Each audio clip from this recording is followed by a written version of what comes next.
El farmacéutico es uno de los lobbies más influyentes del mundo. 应对挑战，力行力改，破解难题。 Конечно, должны работать кооперативно, должны... Las farmacéuticas tienen demasiado poder. Avecina una gran guerra entre la realidad virtual y la realidad aumentada.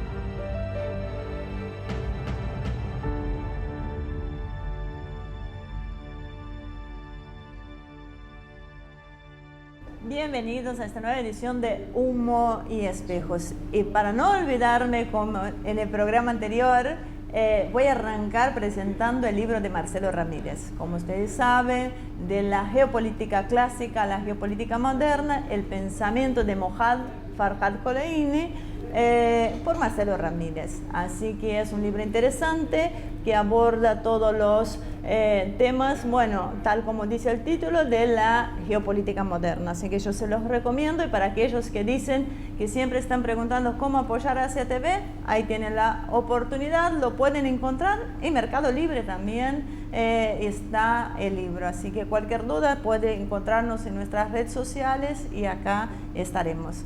Bueno, y vamos al programa de hoy, que tenemos un invitado que es la primera vez que viene a nuestro estudio, y para nosotros es un gran placer recibirlo. Estamos hablando de Larry Levy, que es periodista, corresponsal de guerra, especialista en temas internacionales. Así que Larry, bienvenido y muchas gracias por acompañarnos. Muchas gracias por la invitación y felicitaciones a Marcelo por el libro, ¿no? Bueno, ya haremos entrega de uno al final, que tenemos acá bien preparadito.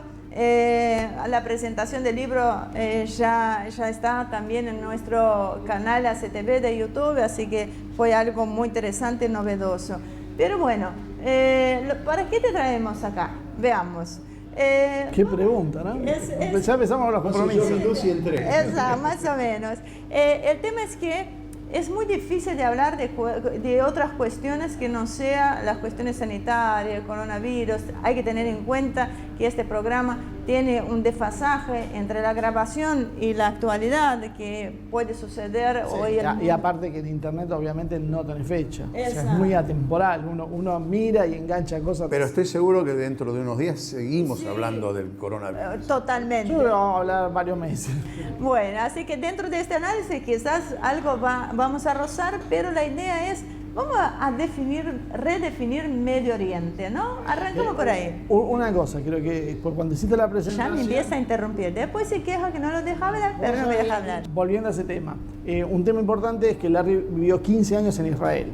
O sea que cuando está hablando de algo que conoció directamente, y eso es un plus a tener en cuenta. No es una pelea, Larry. La gente ya... En mi casa pasa lo mismo, no se hagan problemas. Sí, pero después hay gente que opina, dice, no, pero ¿cómo lo maltratas así a ella? Me dicen. No, me parece que no hay que resolver. A veces hay que dejarlo pasar, ¿no? Es una estrategia. Hay que dejarnos libres, dejarnos ser. Bueno, Larry, volviendo a la seriedad que nos toca hoy, ¿cómo redefinís Medio Oriente, o cómo nos podés hacer una introducción a Medio Oriente?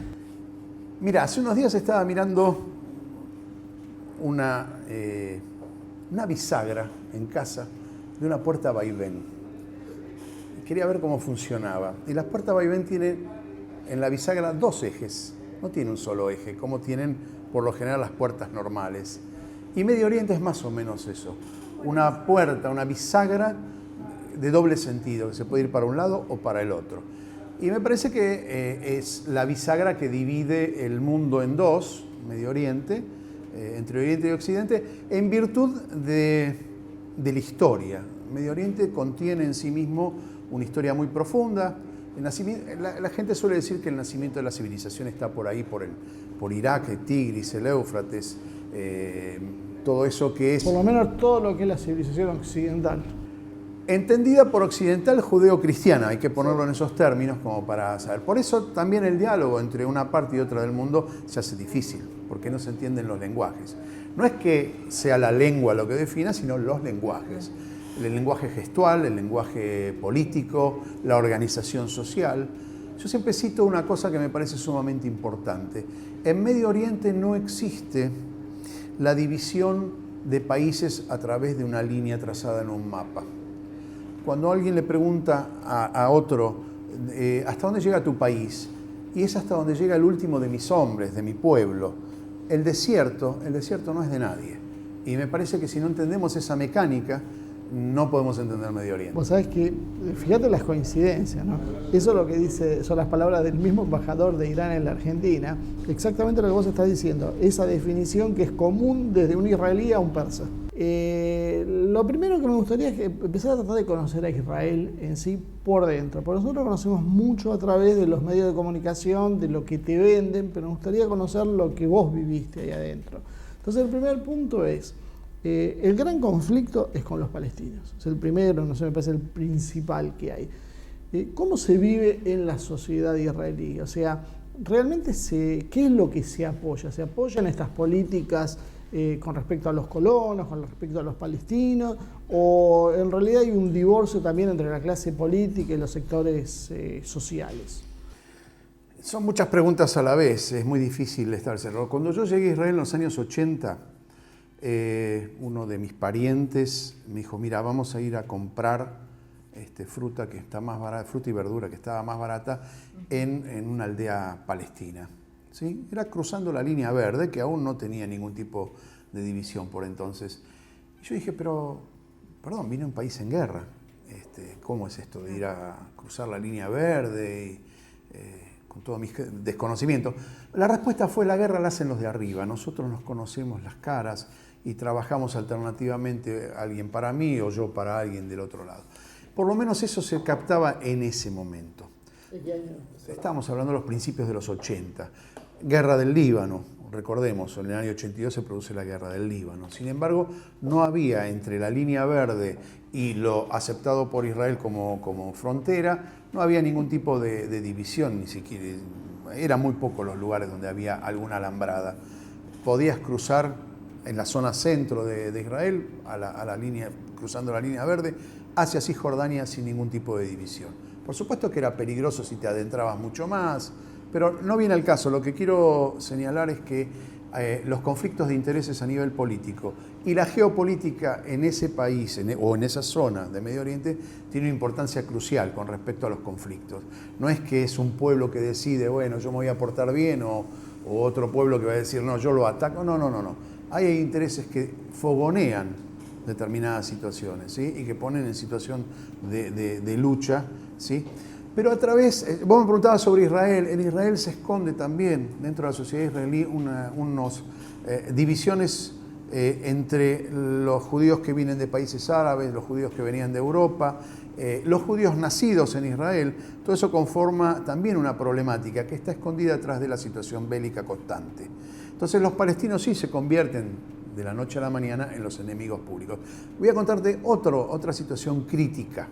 Cuando empieza la primera intifada en el año 87, un accidente de tránsito genera un levantamiento popular de los palestinos en contra de la ocupación israelí, que siempre hubo, ¿no? una negativa a la conquista israelí, pero se manifiesta de manera mucho más violenta, a través de ataques con piedras, incendios, etcétera, etcétera. Nadie entendía qué pasaba.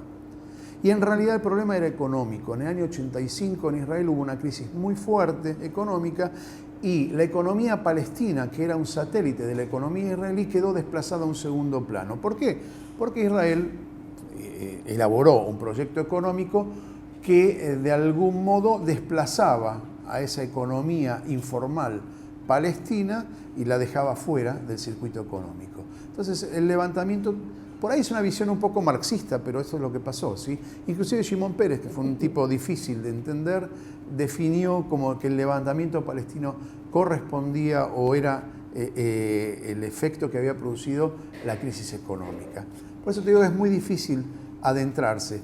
Me hablas de la sociedad israelí, yo te digo, está dividida en estos factores que yo te dije y unificada por un conflicto bélico permanente. La pregunta que hay que hacerse es en realidad si la dirigencia histórica desde el 48 en adelante tuvo ganas, intenciones de solucionar el problema con los vecinos palestinos, ¿sí? Más allá de toda la crítica, que me parece justa, a cómo se creó Israel y de qué manera, casi te diría artificial, nace el Estado israelí. Y el desplazamiento de los árabes palestinos que vivían en el territorio que se ocupó. Siempre me pregunto qué hubiese pasado si la inmigración judía hacia Palestina, que había comenzado allá por 1860, más allá de algunos enclaves que ya tenían población israelí, no israelí, judía, en Jerusalén, Tiberíades, algo en Alejandría, lugares de los que no se fueron nunca los judíos, y hubiesen comenzado como empezaron los judíos yemenitas a llegar a esa zona. ¿Qué hubiese pasado si no se hubiese creado el Estado judío a partir del 48 y hubiese continuado esa inmigración judía, incluyendo la judía de Europa, como consecuencia del desplazamiento y la persecución del Holocausto, ¿no? Eso es un tema delicado. ¿Cuánto influyó en la existencia del Estado de Israel precisamente las políticas de Hitler? ¿Hubiese sido posible sin la persecución? Es una gran pregunta. Eso se llama ucronía. Es decir, nunca vamos a saber qué hubiese pasado si, porque no tenemos comprobaciones empíricas. Lo que te puedo decir que el proyecto, digamos, sionista, y digo esta palabra, sionista, hasta el 48, yo soy de los que dice que en el 48 se murió el sionismo. Después él encontró otro significado, pero el sionismo, aquel de la creación de un Estado judío en Medio Oriente, volviendo a las fuentes, se terminó en el 48.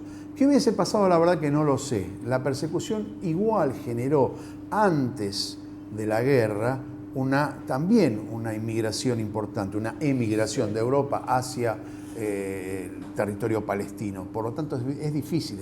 Yo creo que hoy, teniendo en cuenta estos datos, podría haberse generado un Estado binacional, ¿sí? Con representaciones tipo cantón suizo o como está constituido el Líbano, que está constituido por cantones específicos de cristianos maronitas, con cuotas de poder políticas, quizá no de la misma forma, pero algo parecido, ¿sí? No hay una definición concreta. Pero el proyecto sionista empieza en el siglo XIX, por lo tanto no podemos establecer que el 48 haya sido el resarcimiento. La gente suele decir que las Naciones Unidas o el Congreso de las Naciones tuvo un resarcimiento para con el pueblo judío después del Holocausto. Parece que es una definición un poco pobre, no tiene en cuenta los movimientos que ya existieron antes del Holocausto. Vos, ya te dejo, ¿vos considerás Hoy te considero lo que quieres. el proyecto ese del Gran Israel que algunos sectores sionistas manejan, que es de ampliar, lo considerás que era lo que motivaba eso? O sea, ¿cuál era el objetivo final de Si yo te digo que la derecha fue más indulgente con respecto a los territorios que la izquierda, no me lo vas a creer, pero es así. La historia, había un grupo que se llamaba Stern, un grupo también así al estilo de la Haganá, pero de derecha, que no respondían a Jabotinsky, que es también la imagen palpable de la derecha israelí hoy, que tenían ganas de que esto estuviese acotado, de haber expulsado al imperio británico junto con los árabes. Son los que más se acercaron a la dirigencia árabe del lugar para tratar de expulsar a los británicos, al imperio británico. Por lo tanto, es muy difícil establecer. Yo creo que si queremos ser más o menos coherentes con lo que estamos viviendo hoy en día, con las definiciones o las malas definiciones de sionismo o de, en un momento determinado, el panarabismo fue una opción, en fin, para tratar de establecer geopolíticamente lo que pasa en Oriente Medio, deberíamos tener en claro que hay una situación de facto que sería muy difícil de resolver. Hay 8 millones de israelíes. ¿Qué hacemos si prescindimos del Estado judío, ¿no? Digo del Estado israelí más que judío, porque le quiero sacar a Israel, yo personalmente, esto es una opinión absolutamente personal, quitarle a Israel el centralismo de lo judío. Tiene centralismo en lo israelí, pero no todos los judíos del mundo piensan ni apoyan el accionar del Estado judío. políticamente hablando, ¿sí? ¿Cómo es la relación que vos hablaste de los sionistas, entre los sionistas y los ortodoxos? No, en realidad hoy no ser... no, claro, no. El sionismo ocupa el 95% de los partidos en Israel, sin ninguna duda. Se autodefinen como sionistas. La pregunta es qué es ser sionista hoy, cuando ya está concretado el anhelo nacional de tener un territorio. El sandinismo, después de haber conquistado el poder en Nicaragua, desapareció como tal. Se transformó en un partido político. El sionismo no encontró otra forma que perpetuarse en el tiempo que redefinirse. Y allá por el año 73, en un Congreso Judío Mundial que se hizo en Jerusalén, porque siempre se hace en lugares diferentes, pero esta vez se había hecho en Jerusalén, redefinieron el sionismo como el anhelo de que todos los judíos del mundo, y hasta que el último de los judíos del mundo no habite en suelo israelí, el sionismo no se termina. Pero es una definición bastante maniquea, bastante poco real. La realidad es que hoy hay un país establecido con 8 millones de habitantes. No quiero ser indulgente con esta mirada porque hay que pensar en el resarcimiento a los palestinos que fueron desplazados de su lugar de origen, ¿sí? Me parece que el acuerdo, de llegarse a tener un acuerdo, debe contemplar las posiciones palestinas y judías o israelíes para poder llegar a una solución justa, si no se tiene en cuenta y negociada entre los dos sectores en igualdad de condiciones. La situación es que hoy no hay igualdad de condiciones y todas las propuestas vienen de un solo lado, que es el lado israelí, que tiene un poder que lo hace dominante, es decir, cualquier solución que se logre que no sea igualitariamente en el debate, evidentemente no va a ser una buena solución. Por eso lo asesinan a Rabin, ¿sí? Rabin fue un tipo que se corrió de ese lugar histórico que era dilatemos la solución, tirando señuelos de soluciones parciales, mejores o peores, negociemos hasta acá pero no vayamos más allá, y terminan aniquilando un tipo que pragmáticamente, que pertenecía al establishment sionista, es decir, militar, muy pragmático, pero un día dijo, bueno, acá no, la solución militar no funciona, y quiso ir más allá, y lo mataron. No fue un loco que salió y lo asesinó. Había un plan para asesinarlo, sin ninguna duda. ¿Vos ves que hay un hilo conductor con lo que pasó acá en la AMIA y en la embajada con ese asesinato, como muchos sospechan? No. Mis sospechas con respecto a los 2 atentados aquí poco tienen que ver con el conflicto en Medio Oriente. Tienen que ver, a mi criterio, con el negocio de armas en las que estaban implicados israelíes, sirios, iraníes, iraquíes y finalmente argentinos, porque si no, no se explica. Alguien que me explique cómo se produce 2 atentados de este tipo, de esta magnitud en la Argentina. ¿Cuál sería la lógica? Y cuando acusan a Irán, yo no digo que no estén implicados iraníes, o no estén implicados sirios, o no estén implicados factores, agentes o comerciantes. Como Estado seguramente que no, ni Siria ni Irán, porque si no, no explicamos la Argentina, no explicamos por qué dos atentados de semejante magnitud en territorio argentino, sino es por un negocio sucio que todo el mundo trata de encubrir. El Estado argentino lo trata de encubrir, Israel lo trata de encubrir, Irán desmiente su participación. Y les quiero aclarar una cosa, que con el discurso antisionista que tiene Irán, haber logrado 2 atentados de esa magnitud hubiese sido una bandera fantástica, hubiesen esgrimido, fuimos nosotros. Claro, es decir, la mano nuestra llega hasta allí. Es ridículo. Lo aprovecha entonces geopolíticamente Netanyahu. Lo vienen aprovechando antes de Netanyahu un montón de gente. Netanyahu es el que obtura la posibilidad de investigación. Ya en el 94 mismo, 95, le da una orden a los servicios secretos israelíes, al Mossad, dejen de investigar. ¿Sí? Y combinan una versión con el gobierno argentino de entonces, que era el de Menem. O sea, tampoco entonces los israelíes tienen, o el establishment israelí tiene intención de que se sepa qué pasó. No, o sea, nadie quiere que se sepa. ¿Qué me hace pensar eso? ¿Sí? Tuvimos acá 3 atentados, no contemos 2. No fueron Embajada y AMIA. Río Tercero. Que eso encubre las armas que se robaron militares argentinos y que fueron a parar a los Balcanes, porque la discusión está ahí, dónde fueron a parar las armas argentinas que llegaron a donde no tenían que llegar. Ese es el leitmotiv de los dos atentados. Y la sociedad entre los milicos argentinos y los agentes israelíes que dieron toda la logística.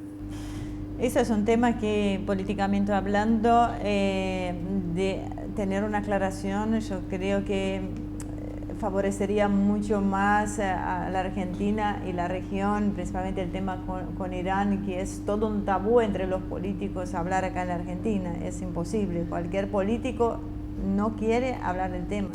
Igual te voy a hacer una aclaración, porque si no se va a entender mal. El régimen iraní actual es un régimen difícil de entender, difícil de justificar desde el punto de vista de la democracia, es un régimen confesional. Yo tengo una gran admiración por la historia de los persas, porque pienso que tuvieron un apogeo importante en una época donde nacía la civilización, pertenece a un ámbito de Medio Oriente donde nace toda la cultura, por lo menos tal cual las conocemos nosotros, pero es un régimen confesional, y como régimen confesional no va acorde políticamente con lo que yo pienso ni con lo que me parece que debería conducir un país. Claro que lo anterior era peor, el Shah de Irán era un sanguinario. Ahora, en la revolución islámica, bueno, yo soy ateo y milito mi ateísmo, y me parece que cualquier régimen confesional no funciona. Pero eso no tiene nada que ver con la relación y ese tema. Exactamente. Así que bueno. Porque es uno de los temas también centrales, entender ese fenómeno. Así que, bueno, Larry, pasó volando como siempre. No sé qué pasa con el tiempo acá porque evapora. Así que vamos a un pequeñísimo corte. Así que no se vayan. Enseguida regresamos.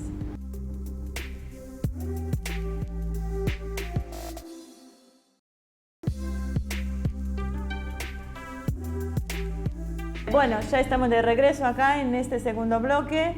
Seguimos con Larry Levy, quien nos viene muy bien para echar una mirada diferente a Medio Oriente, a Israel. Así que, Larry, hay un tema que quedó pendiente y que, bueno, que queremos seguir profundizando, que es el tema del Estado confesional, como vos habías dicho, ¿no? Marcio, vos tenías algo Sí, o sea, yo lo que quería decir por ahí era que en realidad yo en términos políticos, por ahí no me interesa demasiado si está bien o está mal, existe. Y ahí a veces yo lo que noto en algunos sectores occidentales es negar lo que existe. Entonces, esto pasa un poco con Rusia. Yo he hablado largo y tendido con los iraníes sobre cómo es su visión del mundo. Obviamente es diferente a la de un occidental. Ellos se estructuran a partir de la fe, y la fe para ellos es una forma de vivir, como debería ser también para un católico o para un judío si es practicante, porque siempre tenemos problema con el judío, que eso sería bueno también, definir qué es ser judío. Pero eso creo que nos llevaría a varios programas. No, hay una definición muy corta, no hace falta. Porque pero me gusta la pregunta, porque en realidad, digamos, en tu mirada, que yo la considero un poco indulgente, esa mirada, hay una especie de contemplación del relativismo cultural. Entonces me parece que, como todos los imperios, y lo digo entre comillas, los imperios culturales, tuvieron un apogeo y tuvieron una caída. Así el imperio persa, el imperio romano, el imperio griego. Me parece que, dada el desarrollo del mundo y el desarrollo de la política, llegamos a otras conclusiones que tienen que ver con estamentos diferentes a los que establece la religión. Fíjate que dentro del Islam también hay divisiones importantes. El chiismo, ¿sí?, ve un cierto paralelismo entre la estructura política y la estructura confesional, ¿sí? No hay oposición de intereses. En cambio, los sunitas marcan muy bien la diferencia entre el estamento político y el estamento confesional, ¿sí?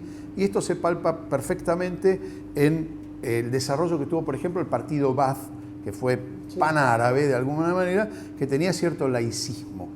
Lo que sí conservaba era el tradicionalismo. Yo con el tradicionalismo me arreglo, sí. Con la parte confesional no. Y cuando vos apuntás a Rusia, fíjate que lo que resalta, que lo que tiene como acento es el nacionalismo, en el buen sentido de la palabra. No estamos hablando del nacionalismo fascista, estamos hablando del nacionalismo como identidad. O como podríamos hablar de Polonia. Polonia no existió durante 100 años, pero el espíritu polaco estaba, y en 1915 vuelve a tomar, digamos, forma el país. Lo que pasa es que, bueno, por un lado los iraníes, lo que ellos te plantean es que en realidad lo de ellos es un estado de administración laica. O sea, es como que hay una inspiración religiosa, una serie de contrapesos, pero de administración laica. Entonces, es una zona gris. Es una zona gris y aparte habla a ver, casi toda la estructura social y política de Occidente es de descendencia romana. Llegó hasta un apogeo y después se cayó el imperio, pero perdón. Los sajones más o menos lo mismo. Las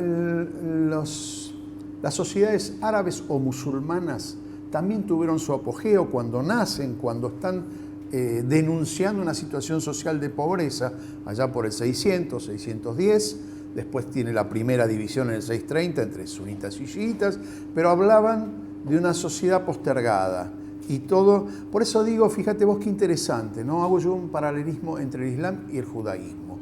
Son dos religiones, ¿sí?, que a pesar de yo ser ateo, las observo como fenómenos culturales y sociales, que solamente pueden ejercerse en conjunto, en solidaridad, no pueden rezar solos. Los árabes no rezan solos, más allá de las cuestiones de levantarse a la mañana y agradecer a Dios, pero todos los rezos centrales son en comunidad, son en solidaridad, no hay individualismo. Y tampoco en los cristianos ortodoxos, hay que recordarlo. Los cristianos nuevos, digamos, los cristianos de Occidente, los románicos, en sí hacen un culto del individualismo. Y es lo que le dan sostén ideológico también al capitalismo. Bueno, lo que pasa es que ahí tendríamos que dividir los tipos de cristianismo. Por eso te digo. Por empezar, el tema de la religión es de religar. Entonces es impensable una religión que sea individual y no que sea comunitaria. Y yo creo que ahí tenés la diferencia con el calvinismo. Cuando se rompe la Iglesia Católica, se generan las bases para que triunfe el pensamiento individual y capitalista.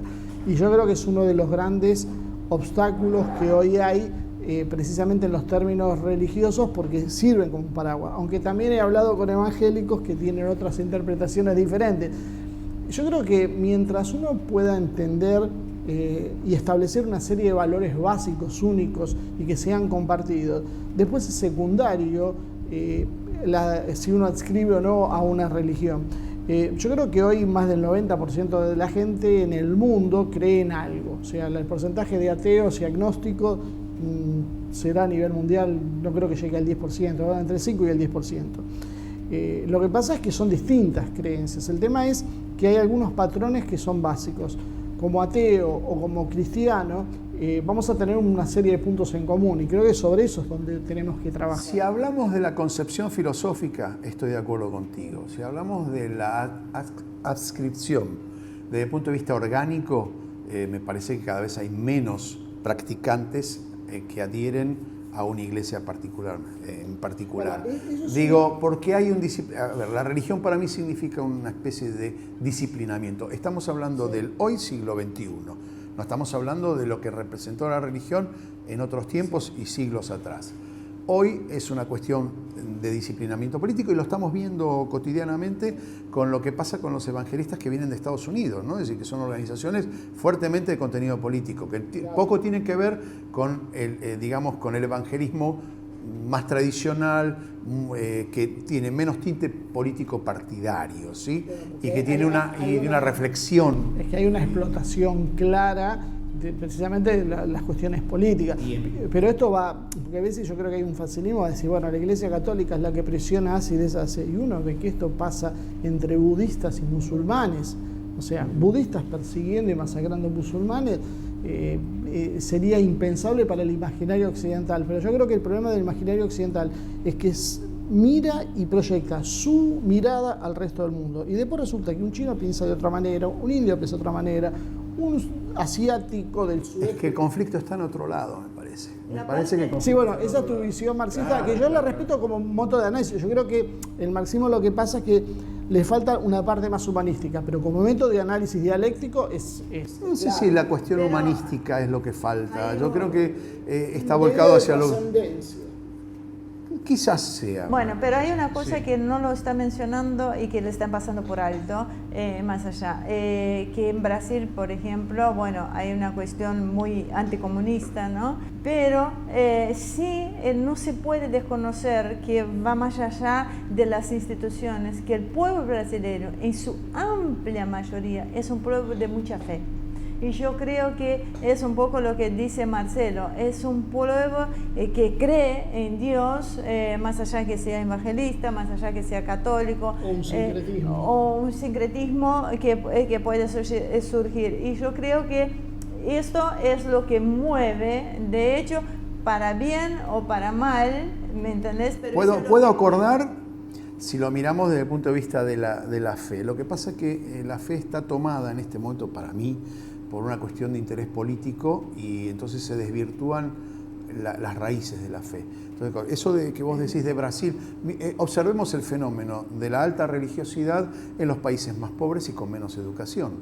Y entonces nos vamos a topar con que tienen más éxito la religión en aquellos países donde está más desarrollado la pobreza.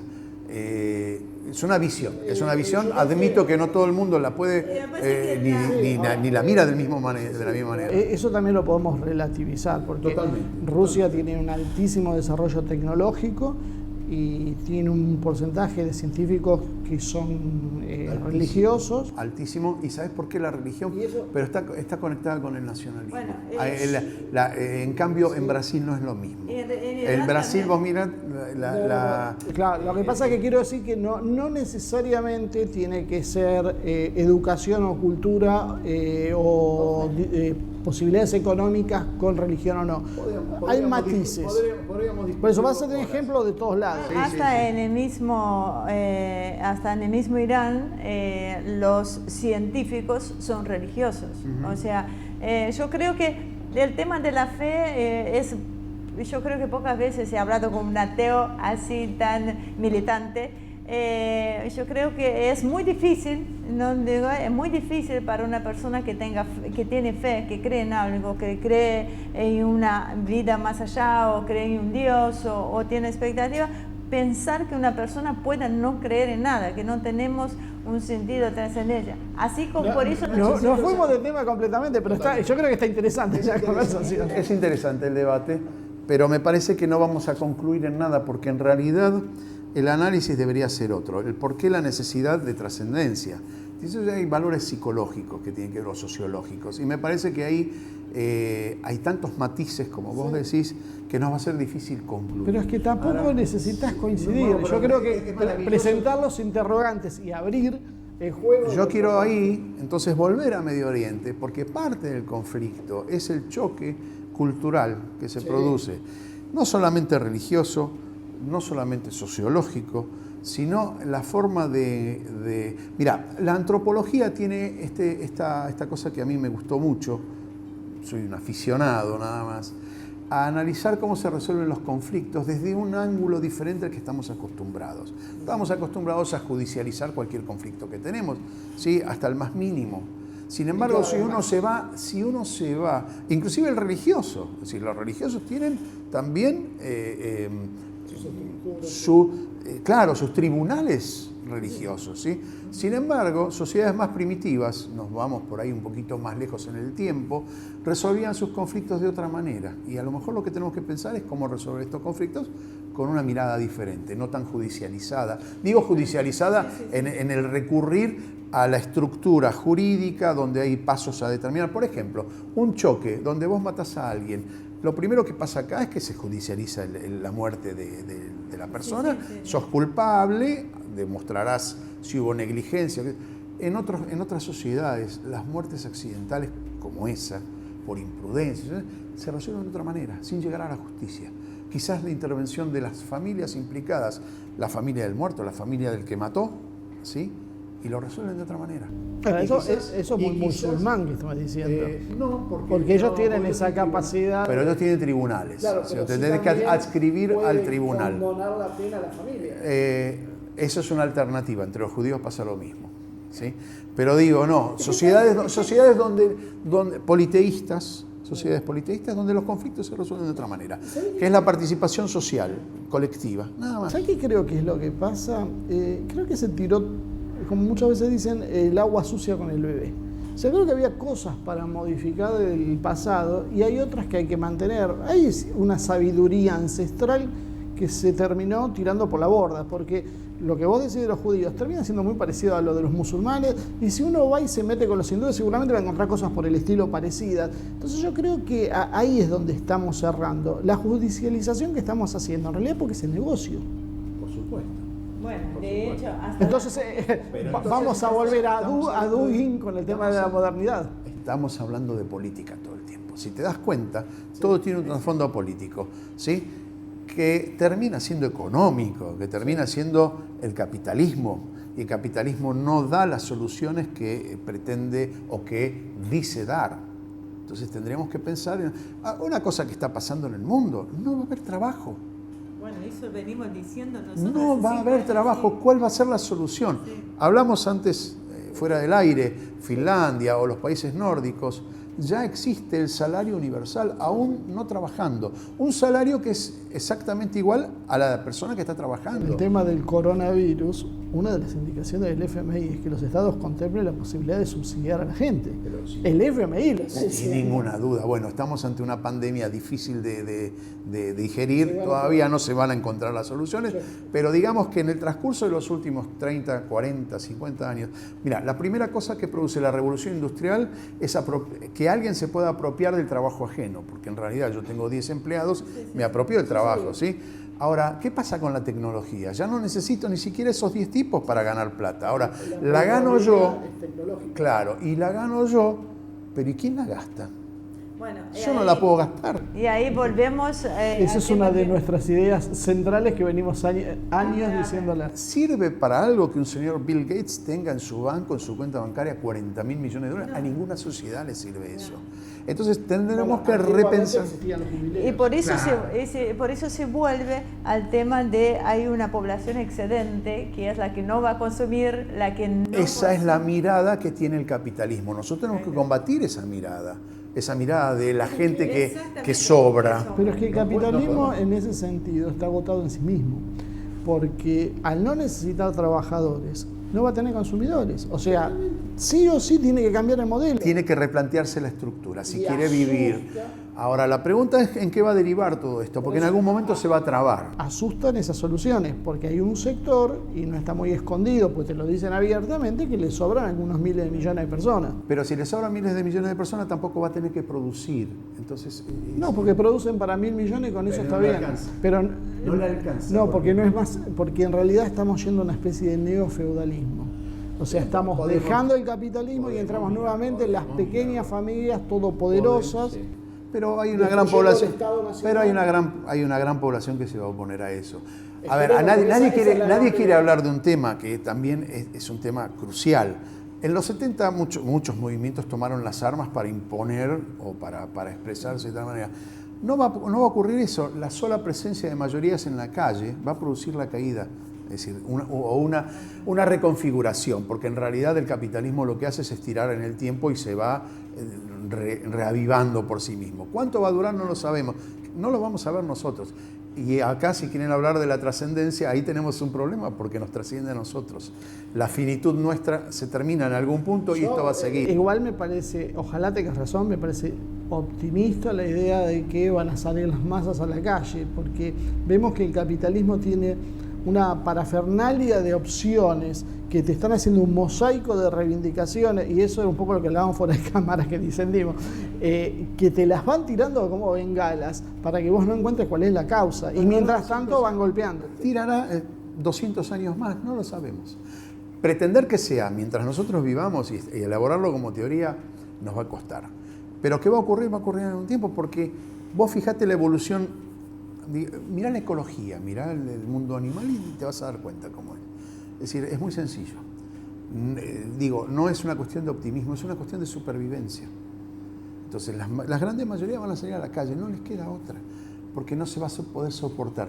El umbral del bienestar nos va llevando cada vez más arriba.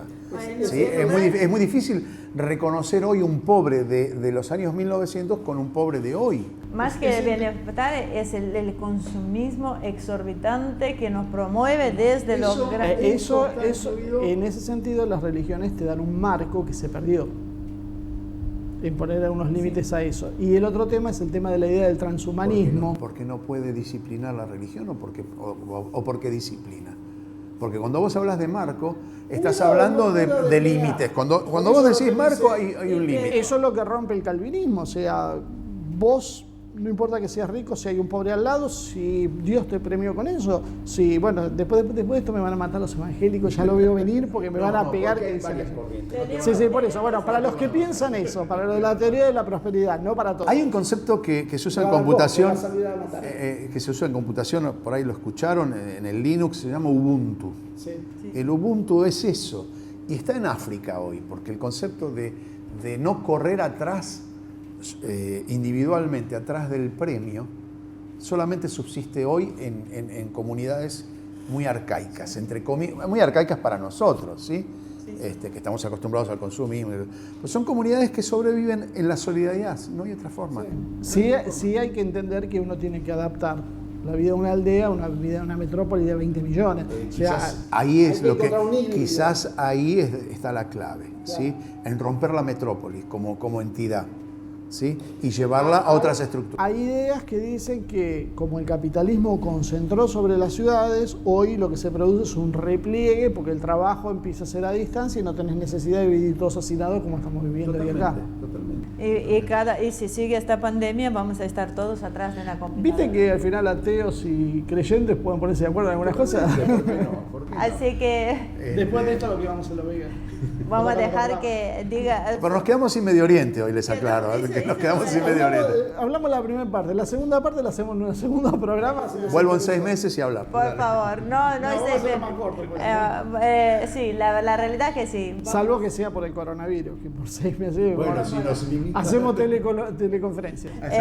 Pero en todo caso te volvemos a invitar. Voy yo, hoy me quedé más tranquila en el molde para ceder la palabra a Marcelo Conste. Fue un error porque no hablamos nada de ¿Ve por qué yo llevo la batuta? Para que sigamos lo que tenemos planeado. Orden y progreso, no sé si te suena. Sí, muy brasileño. Bueno, y él es muy argentino, porque esta es una hermosa charla de café que siempre lo he admirado de ustedes argentinos. Nos bajó el precio, pero bueno, está bien. No, yo refloto el café como fuente de información. La tertulia en el café es una maravilla. Es algo muy argentino, totalmente. Así que por eso lo nuestro es orden de progreso, un objetivo que cumplimos. Me dejaste pagando, pero para la próxima invitación va a ser. Muchísimas gracias. No, por favor. Así que, bueno, en cuanto a ustedes, espero que lo hayan disfrutado. A nosotros nos parece maravillosas este tipo de charlas y saben que también lo compartimos con ustedes, todas las inquietudes y todas las preguntas que tienen a disposición los tres, nuestro invitado seguramente con gusto. Y una vez más, para aguantar los tiempos que corren, una vez más los vengo a invitar a que vengan a entrenarse Palkido con nosotros. Algunos se ríen, pero es cierto, lo quiero ver ahí en el Dojan. El Dojan es nuestro lugar de práctica. Ahí es donde podemos ver cómo es el tema realmente y cómo van a salir repletos de energía. Así que muchísimas gracias por acompañarnos. Los invitamos como siempre a suscribirse en el canal Asia TV, dar like, invitar a sus amigos que hagan lo mismo y si les interesa ya está a disposición el libro de la geopolítica clásica, la geopolítica moderna, el pensamiento de Mohammad Farhad Koleini, así que pueden buscarlo. Muchísimas gracias nuevamente, nos vemos la semana que viene con una nueva edición de Humo y Espejos.